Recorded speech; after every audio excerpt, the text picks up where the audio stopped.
Solemos pensar que Dios solo utiliza a hombres piadosos, a hombres fieles, a hombres rectos para desarrollar sus propósitos en este mundo.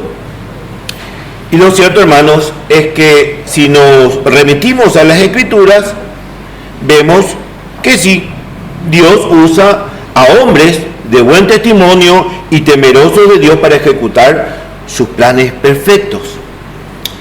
Pero, si entendemos que todo, absolutamente todo, está bajo el control completo del Señor, podemos entender que aún aquellos que aborrecen a Dios están bajo el gobierno del soberano. Y no solo eso, hermanos, sino que aún actuando en contra de Dios, en realidad están haciendo lo que exactamente Dios ha determinado que haga. Y el pasaje que hoy vamos a leer es uno de estos casos en que la palabra nos muestra cómo el Señor utiliza a hombres impíos que piensan que tienen el control, pero es en realidad Dios quien tiene el control de todo. Acompáñenme al capítulo 11 del Evangelio de Juan, capítulo 11, 45 en adelante.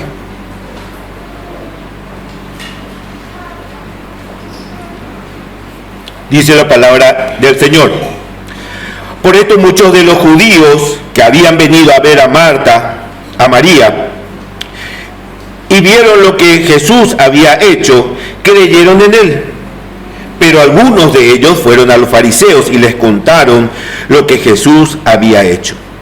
Entonces los principales sacerdotes y los fariseos convocaron un concilio y decían: ¿qué hacemos? Porque este hombre hace muchas señales. Si le dejamos seguir así, todos van a creer en él y los romanos vendrán y nos quitarán nuestro lugar y nuestra nación.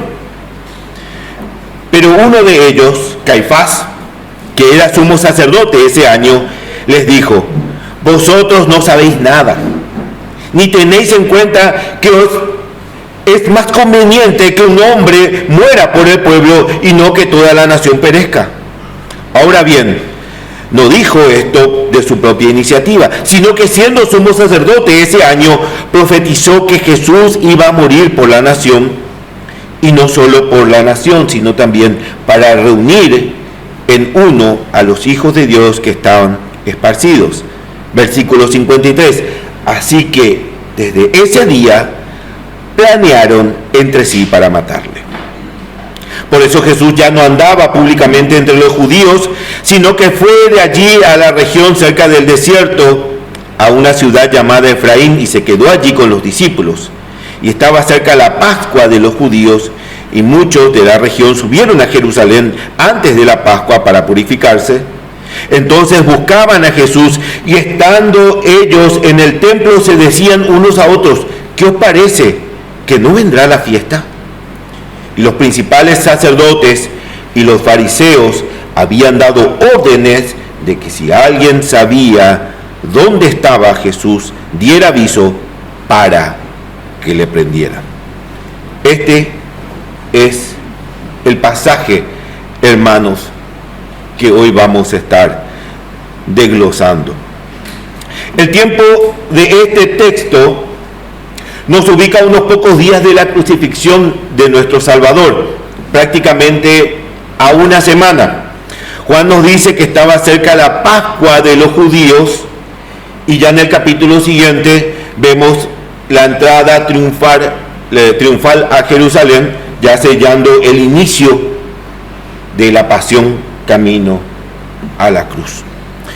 Y nuestro texto de hoy comienza diciendo que, versículo 45, por esto muchos de los judíos que habían venido a ver a María y vieron lo que Jesús había hecho, creyeron en él. Por esto muchos que vieron lo que Jesús hizo, creyeron en él. ¿Qué hizo y por qué creyeron? Bueno, eso lo encontramos versículos antes en este mismo capítulo. Jesús acababa nada más y nada menos que de resucitar a un muerto. Un muerto que llevaba 4 días y ya se encontraba en estado de descomposición. Pero Jesús declara: Lázaro, ven fuera. Y el que había muerto salió, los pies y las manos atados con vendas y el rostro envuelto en un sudario, como dice desde el versículo 43 en adelante. Obviamente, una manifestación del poder de Dios tan grande no debería dejar lugar a dudas, hermanos, de que Jesús era verdaderamente el Hijo de Dios y que este milagro confirmaba que Él procedía del Padre. ¿Quién tiene poder sobre la vida y sobre la muerte sino Dios, hermanos? Nadie. Y uno puede pensar que ciertamente todos los que vieron este milagro allí mismo cayeron en rodillas y reconocieron que Jesús era el Mesías. Pero lo cierto es que no fue así, hermanos. No fue así. ¿Qué dice a continuación nuestro texto? Versículo 46.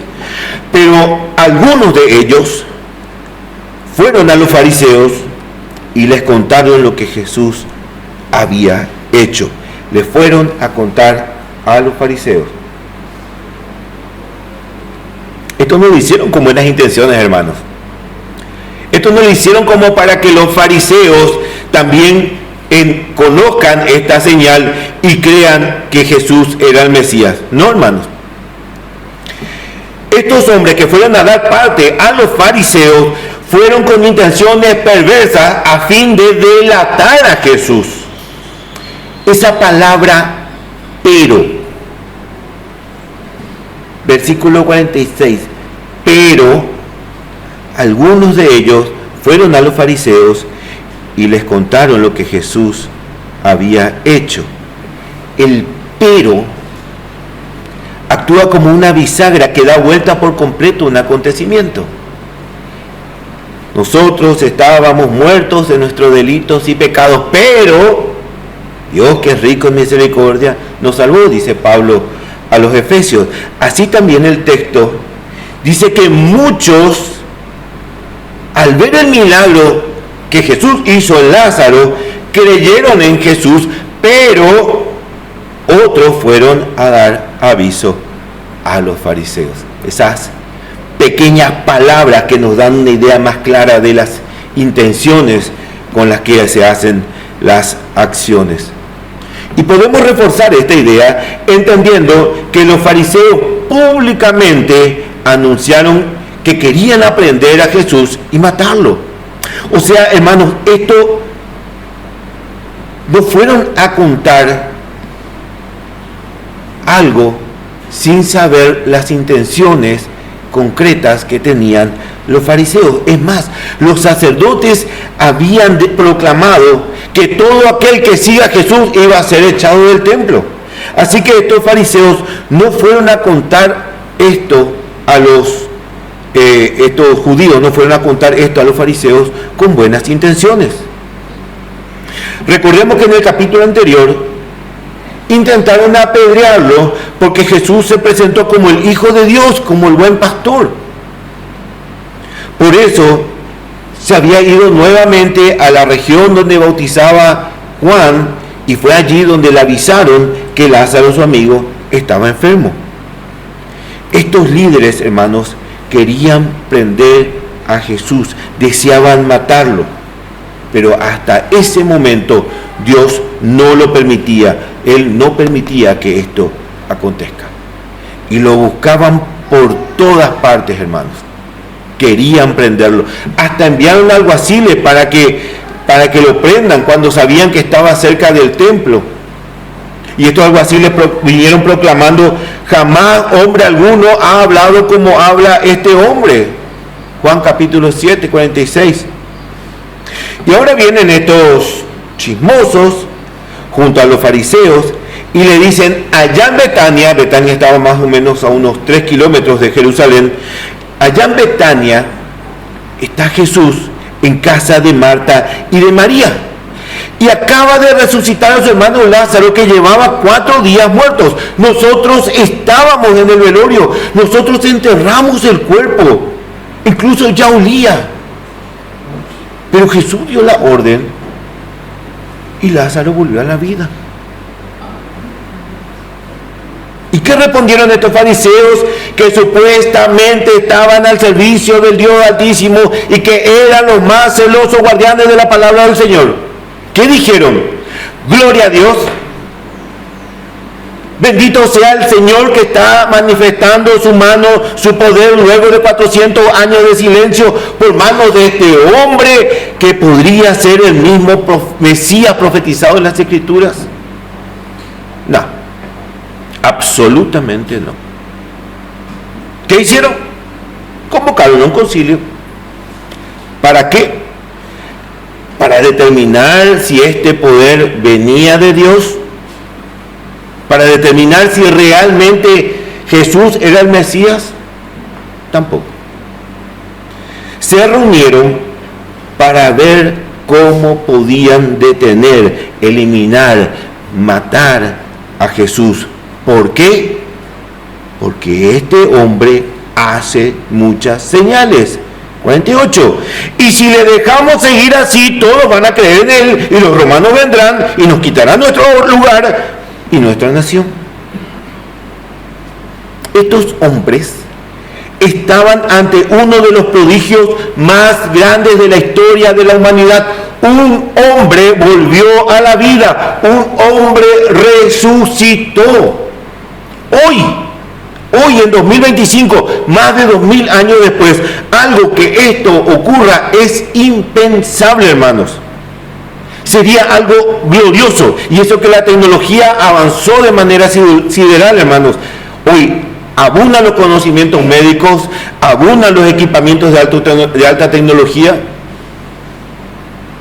pero nadie, absolutamente nadie, ha podido traer a alguien de la muerte después de siquiera 30 minutos de haber muerto. Lázaro llevaba 4 días cuando el Señor lo llama y le dice: ven fuera. Es algo épico, hermanos, algo único que solo nos puede llevar a glorificar a Dios. Pero en vez de eso, estos fariseos hablaban de este poder de Dios como si se tratara de una competencia comercial. Usaban el mismo lenguaje que puede tener el propietario de un puesto de pancho cuando se le pone la competencia enfrente, se le pone otro panchero enfrente. Así se referían a esta obra del Señor. Porque este hombre hace muchas señales y si le dejamos seguir así, todos van a creer en él y los romanos vendrán y nos quitarán nuestro lugar y nuestra nación. ¿Se dan cuenta cómo el pecado nubla por completo la razón del hombre caído? ¿Se dan cuenta? Ellos mismos reconocen que Jesús hace muchas señales. ¿No deberían preguntarse por naturaleza de dónde vienen estas señales si no son de Dios? Es más, solo un tiempo atrás dio vista a un ciego de nacimiento. Y fue en ese mismo templo donde ahora están reunidos estos fariseos, donde debatieron ardidamente contra Jesús y no se preguntaron de dónde vienen estas señales si no son de Dios. Y cuando Jesús restauró las fuerzas en las piernas de un paralítico que llevaba 38 años esperando este milagro en el estanque de Betesda, y los fariseos ni se fijaron en la señal, sino que objetaron que había sido sanado en día de reposo. Objetaron que este gran milagro de Dios se hizo en un día de reposo, y en un día de reposo no se podía trabajar. Y esta maravillosa manifestación del poder de Dios para estos fariseos contaba como trabajo. Se fijaron en todo eso y no se preguntaron de dónde vienen estas señales si no son de Dios. Y cuando sanó al hijo de un oficial del rey, proclamando sanidad a más de 30 kilómetros de donde estaba el enfermo, no se preguntaron de dónde vienen estas señales si no son de Dios. Y no estamos hablando de indoctos, hermanos, no estamos hablando de ignorantes en la palabra del Señor. Estamos ante el pueblo de Dios. No estamos ante una nación extranjera, pagana, que desconocían al Dios único y verdadero. Estamos hablando de judíos, el pueblo elegido de Dios. Y dentro de ese pueblo, estos fariseos, que supuestamente eran la crema innata del conocimiento y de la fe. Ellos tenían las escrituras, tenían a los profetas, tenían las revelaciones de Cristo en los pactos, en los tipos. Ellos eran los primeros que debían reconocer la confirmación de las escrituras en todas estas señales que hizo Jesús. Pero hablaban entre ellos sobre una gloriosa manifestación de Dios, como si se tratara de su competencia comercial, como si esto afectara simplemente sus intereses. Ellos ven esto, hermanos, como una amenaza directa a su autoridad religiosa y temen que el pueblo lo reconozca como el Mesías, porque esto podía levantar una agitación política y una revolución mesiánica. Por eso dice: los romanos vendrán. Los romanos vendrán. ¿Por qué dice esto? Sabemos que en este tiempo Judea estaba bajo el imperio romano. Recordemos que el pueblo judío había interpretado erróneamente que el Mesías vendría y daría libertad de la esclavitud. Los profetas hablaban de la esclavitud del pecado, pero ellos pensaban que se trataba de la esclavitud del yugo de Roma. Fue por eso que cuando terminó de alimentar a los 5,000 con unos pocos panes y unos pocos peces, quisieron llevarlo y hacerlo rey. Por eso Jesús se fue de allí. Esto está en Juan 6:15. Por lo que Jesús, dándose cuenta de que iban a venir y llevárselo por la fuerza para hacerle rey, se retiró otra vez al monte él solo. Los judíos, hermanos, esperaban que el Mesías sea un rey nacional, un libertador terrenal. Y Jesús era un rey y libertador, pero espiritual. Muchos esperaban un guerrero poderoso, un rey con una figura política y militar. Construyeron en sus mentes, torciendo las escrituras, la figura de un líder nacional que iba a restaurar la gloria de Israel y iba a liberarlos del dominio de Roma. Y cualquier movimiento, hermanos, que aparentara una revolución o que desafiara el orden establecido podía ser tomado por Roma como una amenaza de insurrección. Por eso los fariseos temían una revuelta impulsada por Jesús, porque eso podía significar una matanza, porque Roma sofocaba todas las rebeliones con muchísima violencia, hermanos, con muchísima violencia.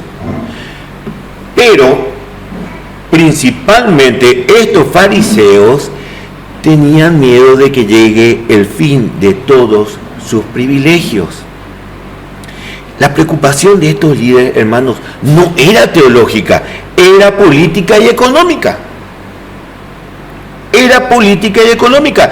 Ellos veían sus intereses personales. Ellos no veían a Dios en estas obras. Ellos no podían ver el Mesías en Jesús. Su entendimiento estaba entenebrecido porque no fueron llamados por Dios para arrepentimiento y fe. Por eso, fíjense, hermanos, ni las palabras de Jesús, ni las señales volcaban el corazón de estos hombres. Nada conmovía sus corazones. En el capítulo anterior, vemos que Jesús les exhorta, desde el versículo 37, si no hago las obras de mi Padre, no me creáis. Pero si las hago, aunque no me creáis a mí, creed las obras para que sepáis y entendáis que el Padre está en mí y yo en el Padre. Acababa de resucitar a un muerto. Si no creen en mis palabras, miren lo que hago. Crean por las señales que estoy proclamando. Estas señales, hermanos, no eran para ostentar vanidosamente el poder de Jesús.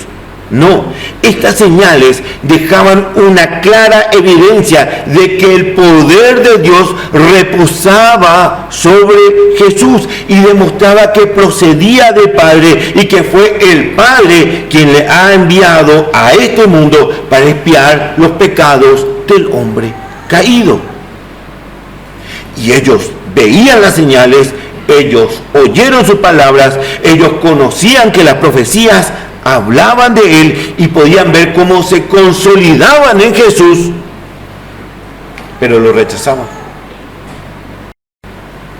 porque no eran dados del Padre.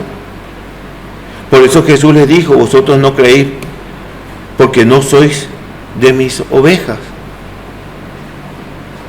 Estos hombres no eran ovejas del buen pastor, eran hombres destinados a condenación porque la gracia de Dios no se manifestó en ellos. Y estos hombres perversos tienen un plan. Ellos, en su razonamiento humano, terrenal y carnal, piensan que tienen la solución. Versículo 49. Pero uno de ellos, Caifás, que era sumo sacerdote ese año, les dijo: vosotros no sabéis nada, ni tenéis en cuenta lo que es más conveniente que un hombre muera por el pueblo y no que toda la nación perezca. Ahora bien, no dijo esto de su propia iniciativa, sino que siendo sumo sacerdote ese año, profetizó que Jesús iba a morir por la nación, y no solo por la nación, sino también para reunir en uno a los hijos de Dios que estaban esparcidos. Así que desde ese día planearon entre sí matarle. ¿Qué dijo Caifás? Ustedes no saben nada. Dejen de hablar tontería. Dejen de preocuparse por este hombre. Jesús debe morir. Y si muere no va a haber ninguna revuelta. Y no van a venir los romanos. Y no nos van a quitar ni nuestro lugar ni nuestra nación. Tremendo plan. Tremendo plan tenían estos hombres. Pero si nos detenemos por un momento, podemos ver que estas palabras, que parecían parte de un plan humano, en realidad confirmaban que lo que ellos tramaban en sus mentes era parte del plan divino establecido en la mente de Dios. ¿Qué dice el versículo 51? Ahora bien, no dijo esto de su propia iniciativa, sino que siendo sumo sacerdote ese año, profetizó que Jesús iba a morir por la nación. Ellos pensaban en matar a Jesús para evitar un problema terrenal. Pero lo que ellos no sabían era que Dios, a través de estos hombres impíos, estaban llevando a cabo su plan eterno de salvación diseñado desde antes de la fundación del mundo. Estos hombres, oponiéndose a Dios, en realidad estaban al servicio del perfecto plan de Dios. Porque era necesario que Cristo muera por la nación para reunir en uno a los hijos de Dios que estaban esparcidos.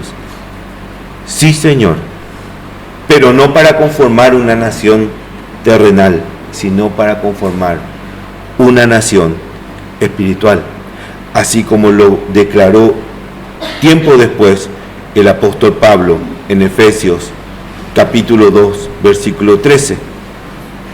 Pero ahora en Cristo Jesús, vosotros que en otro tiempo estabais lejos, habéis sido acercados por la sangre de Cristo, porque Él mismo es nuestra paz, quien de ambos pueblos hizo uno, derribando la pared intermedia de salvación, de separación, aboliendo en su carne la enemistad, la ley de los mandamientos expresados en ordenanzas, para crear en sí mismo de los dos un nuevo hombre, estableciendo así la paz, y para reconciliar con Dios a los dos en un cuerpo por medio de la cruz, habiendo dado muerte en ella a la enemistad. Y vino y anunció paz a vosotros que estabais lejos, y paz a los que estaban cerca, porque por medio de él los unos y los otros tenemos nuestra entrada al Padre en un mismo espíritu. Qué irónico, hermanos. Es irónico que lo que profetizó Caifás, un enemigo de Jesús, se cumplió perfectamente en Jesús por voluntad de Dios. Y el Evangelio de Juan aclara que Caifás, aunque hablaba desde una intención humana, evitar esta rebelión, este conflicto con Roma, en realidad Dios lo usó para profetizar sin que él mismo lo supiera plenamente. El rol de sumo sacerdote le daba en cierto modo una función representativa ante Dios, y Dios permitió que aún sin conciencia espiritual hablara una verdad mayor, que Cristo, que Jesús moriría por el pueblo. Al oír estas palabras proféticas de Caifás, nosotros podríamos pensar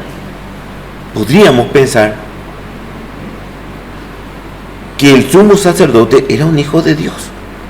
Pero sabemos que Caifás fue quien orquestó la muerte de Jesús. Pero, al mismo tiempo, la muerte de Jesús no fue autoridad de Caifás. La muerte de Jesús fue determinada por el mismo Dios en el pacto eterno, en el pacto intratrinitario. Fue allí, hermanos, en la eternidad, donde el Padre encomienda al Hijo venir a este mundo, encarnar, cumplir la ley perfectamente, padecer como un cordero sin mancha y sin pecado, para llevar sobre sí todo el castigo de nuestra iniquidad en la cruz. Cuando el hombre, hermanos, pecó allí en el jardín del Edén, Dios ya tenía un plan para poder restaurar lo que el hombre destruyó. Un plan para poder volver a reconciliarnos con nuestro Padre, de quien huíamos y a quien rechazábamos. Es Dios quien tiene el plan, no el hombre. No el hombre. Y esta es la historia del hombre, hermanos. Viviendo su vida alejado de Dios, pensando que toma sus propias decisiones y que construye su propio camino. Había una publicidad de los años 80 muy conocida, cuando yo era chico, la marca de cigarrillos americanos, y recuerdo que la publicidad era de unos vaqueros que sorteaban todas las dificultades montados sobre sus caballos, manejando su ganado, y cuando sorteaban sus dificultades se sentaba, prendía un cigarrillo y ahí salía una voz en off masculina, grave: en el mundo X, cada hombre forja su propio destino. Qué épico, ¿verdad? Y eso es lo que el ser humano le vende al ser humano. El ser humano teniendo el control, resolviendo todo. El hombre planeando y decidiendo sobre su propia vida. Y es una gran y completa mentira, porque el hombre no decide absolutamente nada si Dios no se lo permite, hermanos. Nada. Incluso cuando está planeando oponerse a Dios y a sus designios, es Dios quien tiene el control. Jeremías, en el capítulo 10, versículo 23, dijo: yo sé, oh Señor, que no depende del hombre su camino, ni de quien anda el dirigir sus pasos. Y este mensaje que les conté, ¿piensan que fue algo de los años 80 nomás? una moda pasajera, una ideología de aquella época. ¿Usted piensa que el hombre ahora mejoró y entiende que todo procede de Dios? No, hermanos, absolutamente no. En el mundo X, cada hombre forja su propio destino. ¿Y qué dicen ahora? Mi cuerpo, mi decisión. Yo soy dueña de mi cuerpo, yo soy dueño de mis decisiones. Nada cambió, hermanos. Nada cambió. Desde que el hombre cayó en el jardín del Edén, busca ser su propio Dios y quiere trazar sus propios planes. Y como busca ser su propio Dios, el verdadero Dios le estorba y se levanta contra todo aquello que representa a Dios, aun cuando Dios envía a su propio Hijo al mundo para llamarlo a salvación. Y así como podemos leer a aquellos fariseos negando las manifestaciones y las señales de Dios frente a sus propios ojos, así como podemos ver a aquellos fariseos rechazando el mensaje de salvación, así como podemos ver a estos fariseos que anteponían sus privilegios terrenales, su lujo, su prestigio, su gloria humana, antes que obedecer y reconocer la voluntad de Dios, así sigue el mundo. Nada, absolutamente nada cambió, hermanos. Todo sigue igual. Y mientras el hombre juega a ser el rey de su propia vida, el verdadero rey está sentado en su trono juzgando a las naciones. Y cuando llegue, hermanos, el día del juicio, no van a poder escapar de la ira del Dios que se empeñaron en rechazar y cuya misericordia se burlaron. Es así. Hermanos, quiero que reflexionemos sobre 3 aspectos que quiero destacar y que se desprenden de este mensaje. Dios usa aún a los hombres perversos en sus planes. Dios usa aún a los hombres perversos en sus planes.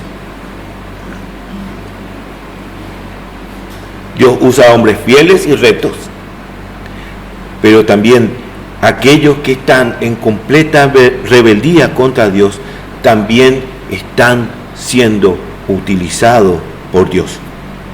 El hombre piensa que traza su propio camino lejos de la voluntad de Dios, pero ignora que realmente no hace más que someterse al decreto divino con cada paso, hermanos. Y esto que voy a decir es duro, pero aún el camino de su condenación es trazado por el Señor. Es trazado por el Señor. Quien determina salvación o perdición es el Señor. Pero tanto salvos como condenados sirven a los propósitos eternos de Dios. En el tiempo del texto que hoy leímos, Jesús ya va pronto a encaminarse a su pasión. Y estos hombres impíos, movidos por sus intereses egoístas y corazones endurecidos, terminaron cumpliendo el plan perfecto de redención establecido por Dios desde antes de la fundación del mundo. Pilatos, Herodes, los sumos sacerdotes, los fariseos y hasta Judas Iscariotes, hermano. Todos actuaron conforme a sus propias decisiones y motivaciones malvadas, pero sin embargo la palabra de Dios nos enseña que estos actos fueron utilizados soberanamente por Dios para llevar a cabo su obra de salvación. Jesús mismo lo anticipó con claridad. Lucas 9:22, era necesario que el Hijo del Hombre padeciera muchas cosas. Era necesario, estaba determinado, y Dios iba a usar y usó a hombres perversos para llevar a cabo su plan.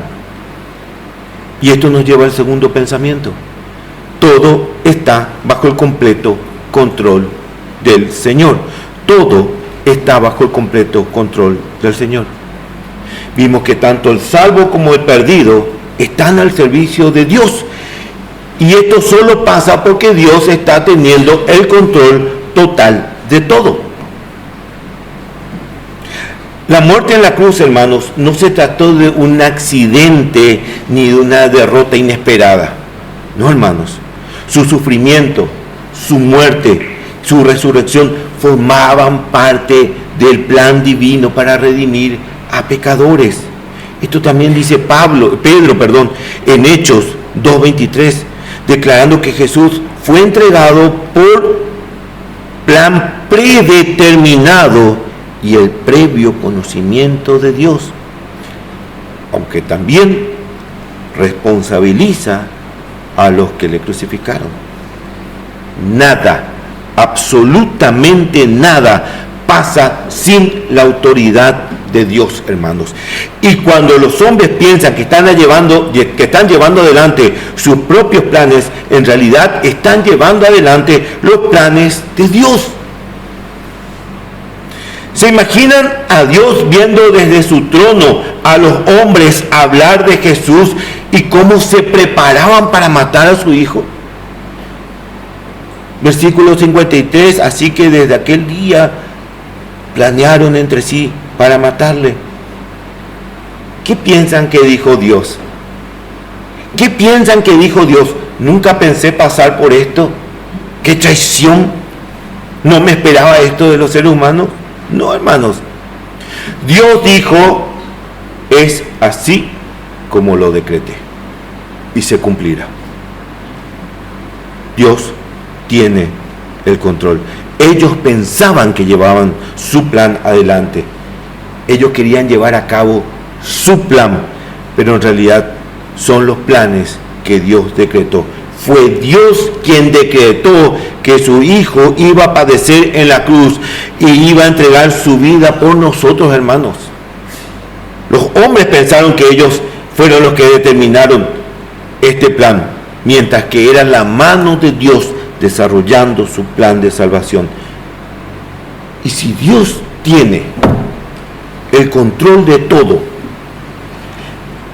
absolutamente todo, a tal punto que hasta puede utilizar a sus propios adversarios en su favor, que nada se escapa de su control, ni siquiera la traición más vil, cuando se trata de llevar a cabo su voluntad salvadora. Esto nos puede traer gran paz y confianza, hermanos. ¿Saben por qué? Porque esto quiere decir que nada de lo que nos ocurra, absolutamente nada de lo que nos ocurra, está fuera de su control. Si estás atravesando un momento difícil en tu vida, podés saber que Dios tiene el control. Y si bien no es placentero pasar por un momento duro, podemos confiar en que si Dios tiene el control, es Él quien lo está permitiendo, y eso es para nuestro bien. Cuando miramos a los problemas, hermanos, cuando miramos a esa situación que nos causa angustia, cuando miramos al adversario planear maldad contra nosotros, podemos confiar en que Dios tiene el control. No estamos, hermanos, tirados a la suerte, estamos en las manos del Dios Todopoderoso.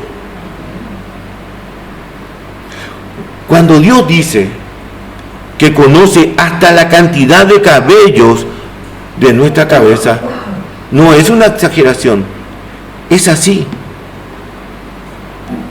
Y hasta los cabellos de vuestra cabeza están contados, dice en Mateo 10:29, 10:30. Y si somos hijos de Dios, herederos del reino, apartados por Cristo para salvación, sabemos que todas las cosas nos ayudan a bien, que aquello que vemos como una adversidad, como un problema enorme, como una raíz de dolor y de amargura, todo esto pasa porque el Señor lo permite. y tiene un fin positivo para nosotros, hermanos. Para los hijos de perdición, la adversidad es motivo de amargura, de dolor, de muerte. Para los hijos de Dios es motivo de edificación, perfección, corrección, santificación, hermano. Y quiero cerrar con este último pensamiento. Él utilizó a hombres condenados para que vos tengas salvación. Utilizó a hombres condenados para que nosotros tengamos salvación. Cristo tenía que ser inmolado por nuestros pecados. Y Dios determinó que estos hombres malvados cumplan el rol propiciando todo para concretar este sacrificio a Dios. La soberanía de Dios, hermanos, no anula la responsabilidad humana, sino que opera incluso a través de las decisiones perversas sin ser el autor del pecado. Sin ser el autor del pecado. La cruz, entonces, hermanos, no fue provocada por la maldad humana, sino que fue una expresión suprema de amor divino.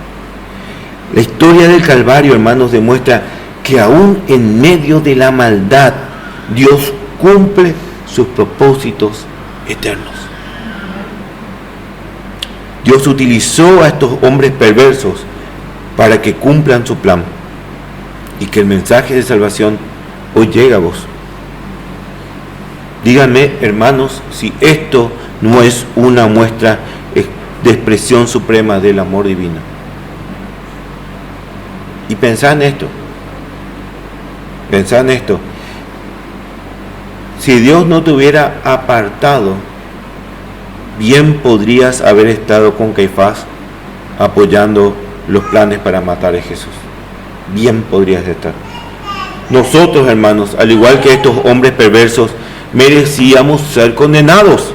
Nosotros, al igual que estos hombres perversos, también nos levantamos en contra de Dios. Nosotros, al igual que estos hombres perversos, no queríamos ver la mano misericordiosa de Dios.